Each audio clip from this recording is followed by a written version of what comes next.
Hello दोस्तों। तो आज हम बात करने वाले हैं यूनाइटेड नेशन सिक्योरिटी काउंसिल के बारे में एंड साथ ही हम फंक्शंस और बेनिफिट्स के बारे में भी बात करेंगे एंड रिफॉर्म्स के बारे में बात करेंगे। तो सबसे पहले अगर हम देखें बेनिफिट्स के बारे में ना, तो जो ग्रेट पावर्स है ना उनके लिए बहुत बेनिफिट्स है ये। अब इंडिया हालांकि कह सकते हैं कि मिडिल पावर और ग्रेट पावर के बीच में आप कह सकते हैं, ट्रांजिशन फेज में आप कह सकते हैं इंडिया को। ओके, उसके बाद जो यहाँ पे यूएनएससी में जिनकी सीट्स होती हैं एज अ पीएम मतलब परमानेंट मेंबर के देखें तो उनके लिए ना एक्सटर्नल इन्वायरमेंट है ना मैनिपुलेट करना बहुत आसान हो जाता है।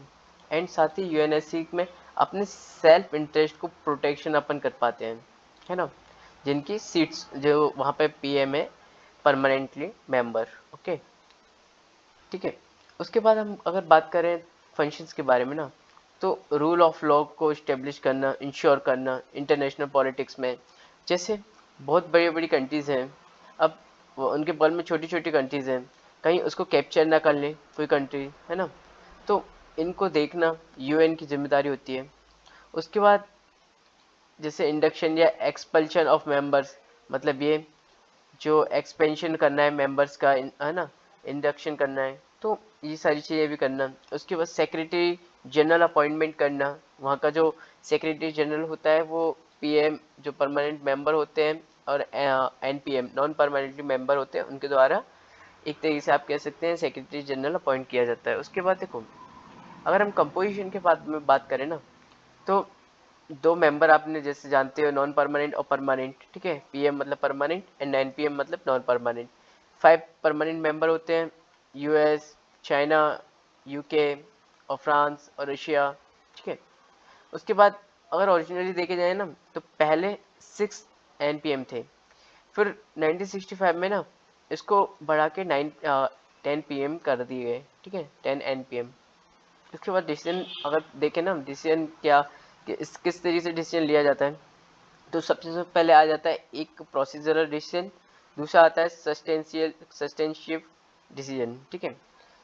तो इसमें क्या होता है प्रोसीजरल डिसीजन में कि 9 मेंबर्स होते हैं, कोई भी 9 मेंबर्स, है ना, जरूरी नहीं कि परमानेंट मेंबर्स होने चाहिए, कोई भी 9 मेंबर्स होने चाहिए जो प्रोसीजरल डिसीजन ले सकते हैं। बट जो मेन और रियल इन्फोर्समेंट जो डिसीजन होते हैं ना, वो 5 जो परमानेंट मेंबर होते हैं उनका एग्री होना इस पर बहुत ज़रूरी है। उसके बाद 4 एनपीएम होना, ठीक है। देन अगर हम यूएनएससी के बारे में बात करें, रिफॉर्म्स के बारे में, तो क्या रिफॉर्म्स यहाँ पे लाए गए थे। देखो, अभी बात चल रही है कि जो मेंबरशिप है ना 1945 में ये आया था, ठीक है। 5 परमानेंट मेंबर हैं अभी तक इसमें कोई चेंजेस नहीं किए गए हैं, ठीक है। 75 जो ईयर्स हो चुके हैं, इससे ज़्यादा हो चुके हैं। अब इसमें एक्सपेंशन होना बहुत ज़रूरी है, क्योंकि 75 ईयर्स में बहुत चीज़ें चेंज भी हुई हैं। बहुत सी कंट्रीज़ हैं जिनकी इकोनॉमिक पावर है ना उनकी कह सकते हैं कि राइज की गई है, साथ ही मिलिट्री भी। और कुछ रिफॉर्म में जो रिफॉर्म प्रपोजल थे, जैसे no veto power to new members, है ना। उसके बाद फॉर्मल सिचुएशन बनाने के लिए कुछ कह सकते हैं डिसीजंस, आप कह सकते हैं कि कुछ कंडीशंस भी थी, ठीक है, मैंडेट थे, क्योंकि यूएस एंड यूएसएसआर बात बात पे वीटो कर देते थे, जिससे यूएन अपने सही तरीके से डिसीजन नहीं ले पा रहा था। उसके बाद नेशनल सिक्योरिटी अगर हम होती तो आप वीटो यूज़ कर सकते हैं। और एक प्रपोजल है ओवर राइडिंग का, जो अभी पास नहीं हुआ, बट यहाँ भी प्रपोजल में ही है, ओवर राइडिंग वीटो पावर। अगर 2/5 है ना, आप कह सकते हैं 2/5 या 3/5, अगर आप कोई वीटो करता है तो 2/5 या 3/5 अगर उसके अपोजिशन में है, ठीक है, डिसीजन, तो वो पास हो जाएगा। उसके बाद यूएन सिक्योरिटी काउंसिल में अगर हम देखें रोल ऑफ सिक्योरिटी काउंसिल क्या है, UN Charter gives dominant position to the Security Council. Security Council is the only body in UN that has power enforcement, and Security Council has importance in both real sense of term as well as symbolic sense of term. And it is a nucleus world politics. It is membership gives recognition of great powers status, and great power state brings its own benefits. Hence, countries like China, India, Germany, Brazil wants to be a security council as a permanent member. तो ये सारी countries चाहते हैं कि permanent member बने, क्योंकि आप benefits के बारे में भी जानते हैं, इसके सिग्निफिकेंस भी जानते हैं। अगर हम फंक्शंस के बारे में बात करें ना, तो यहाँ पे जो बहुत सारे डिसीजंस इन्वेस्टिगेट मेक रिकमेंडेशन किए जाते हैं, ठीक है ना, in case of threat of to peace, and it has a power to take any actions necessary for facilitating pacific settlement dispute, and it recommends General Assembly about mission of new members, expansion of members, and it recommends the person to appointed as a Secretary General to General Assembly and participate with the General Assembly in elections of judges too, means ICJ International Court of Justice। Composition में दो process आप जानते हैं, NPM of PM. Security Council is a smaller body as it consists 15 members. Two category NPM, NPM permanent members and non-permanent members. And the status of permanent member come with the veto power. There are 5 permanent members in a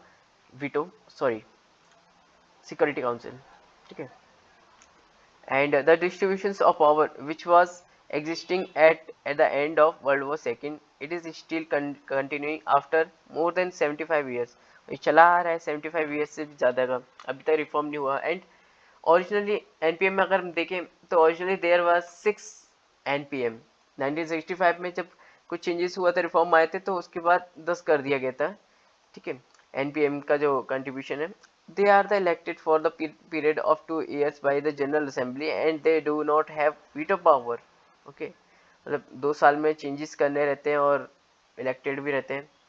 procedure in security council, 2 types of procedure, substantive procedure and दूसरा आता है procedural procedures. इसमें 5 members होनी चाहिए और 4, आप कह सकते हैं कि 5 मेंबर्स तो होनी चाहिए और 4 मेंबर भी होनी चाहिए नॉन पीएम। एंड अगर आप कह सकते हैं प्रोसीजर में कोई भी जो 9 मेंबर्स है ना, वो एग्री होनी चाहिए। अगर हम context of veto emerges in the substantive matters में अगर हम देखें तो concurrence of 5 permanent members is necessary in case of substantive matters, and if any 5 members does not want, then decision not taken and resolution will be blocked। अगर हम note में देखें तो देखो, सस्टेंसिव या प्रोसीजर कोई भी डिसीजन है ना, उसमें अगर डिस्प्यूट होता है तो उसको रिजॉल्व करने के लिए ना सस्टेंसिव जैसे सिमिलर मेथड है, सस्टेंसिव जो मेथड है उसको यूज किया जाएगा, P5+4 NPM। रिफॉर्म में अगर देखें तो 2 प्रपोजल थे, एक कॉफी क्लब, इससे रिलेटेड क्वेश्चन भी आ चुका है, एक G4 प्रपोजल। इसमें क्या हुआ है कि देखो, जो आप कह सकते हैं जो IBJG means India, Brazil, Japan and Germany, ये 2005 में इसका जो प्रपोजल था, इनके आप कह सकते हैं पावर क्रेडेंशियल्स है जैसे इकोनॉमिक, मिलिट्री, ये इंक्रीज हुई है। एंड देखो, यूएन को 75 ईयर्स से भी ज़्यादा हो चुके हैं, तो अब वक्त है कि जो ये 4 कंट्रीज़ है ना, इनका G5 मीन्स G5 के थ्रू आप कह सकते हैं यूएन में आपका जो परमानेंट सीट है ना, तो उसमें इनको सीट मिलनी चाहिए। और साथ ही अगर हम देखें ना, तो ये जो है ना, इनकी काफ़ी ग्रोथ भी हो रही है। दूसरा कि जैसे आप कह सकते हैं कि है ना, थर्ड वर्ल्ड कंट्रीज़ में अभी इंडिया रिप्रेजेंट कर रहा है, क्योंकि चाइना ओवरऑल पुअर कंट्री में नहीं आता है। उसके बाद साउथ अफ्रीका में से कोई नहीं है, और आप कह सकते हैं अफ्रीका से और साउथ अमेरिका से कोई नहीं है, तो बहुत ज़रूरी है। उसके बाद रीजनल राइवल्स है कॉफ़ी क्लब, जिसमें पाकिस्तान वगैरह ये लोग आते हैं। रीजनल राइवल्स G4 कंट्रीज़ के जो बोलते हैं कि ये देखो, कोई रिफॉर्म करने की ज़रूरत नहीं है, अगर करना है ना तो एनपीएम में कर दीजिए, क्योंकि अगर है ना इसमें किया ना तो डिसीजन का मतलब एक तरीके से डिसीजन लेने में लेट होना, और भी बहुत सारी चीज़ें, डिसीजन वगैरह नहीं सही से ले जाना, ये सारी चीज़ें इनके बहाने हैं, ठीक है।